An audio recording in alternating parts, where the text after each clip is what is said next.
Welcome to Telugu web plus. ఇండియాలో అత్యంత ఖరీదైన సినిమా థియేటర్ ఏదైనా ఉందంటే అది ఢిల్లీలోని పీవీఆర్ డైరెక్టర్స్ కట్ అనే థియేటర్. ఇందులో సినిమా చూడాలంటే వేలల్లో ఖర్చు పెట్టాల్సిందే. సినిమాకు ఉన్న డిమాండ్ను బట్టి ఈ థియేటర్లో టికెట్స్ రేట్ మారుతూ ఉంటాయి. ఇప్పటి వరకు ఈ థియేటర్లో అత్యంత ఎక్కువ ధరకు టికెట్స్ అమ్మకానికి పెట్టిన సినిమాల్లో బాహుబలి 2 మూవీ టాప్ పొజిషన్లో ఉంది.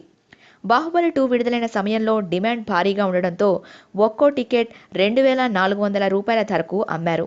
ఇండియాలో అఫీషియల్గా అత్యంత ఎక్కువ టికెట్ రేట్ నమోదైన సినిమా ఇదే. త్వరలోనే విడుదల కాబోతున్న షారుఖ్ ఖాన్ మూవీ జబ్ హ్యారీ మెట్ సెజల్ మూవీకి డిమాండ్ అదే స్థాయిలో ఉంది. ఇప్పటికే ఈ థియేటర్లో అడ్వాన్స్ బుకింగ్ మొదలయ్యాయి. ఒక్కో టికెట్ ధర 2,400 రూపాయలుగా ఉంది. ప్రభాస్ బాహుబలి 2, షారుఖ్ జబ్ హ్యారీ మెట్ సెజల్ తర్వాత ఐశ్వర్యరాయ్ రణబీర్ కపూర్ మూవీ ఏ దిల్ హై ముష్కిల్ మూవీ అత్యంత ఎక్కువ ధర పలికిన సినిమాగా సెకండ్ ప్లేస్లో ఉంది. ఈ cinema ticket PVR directors cut థియేటర్లో 2,200 రూపాయలకు అమ్ముడైంది.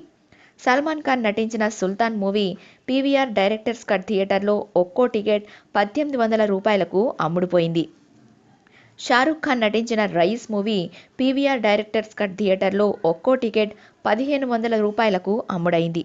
ఇటీవల భారీ అంచనాలతో విడుదలైన సల్మాన్ ఖాన్ మూవీ ట్యూబ్లైట్ టికెట్ 1,500 రూపాయలకు అమ్ముడైంది. మా వీడియో మీకు నచ్చినట్లయితే లైక్, కామెంట్, షేర్ మరియు మా ఛానల్ను సబ్స్క్రైబ్ చేయండి.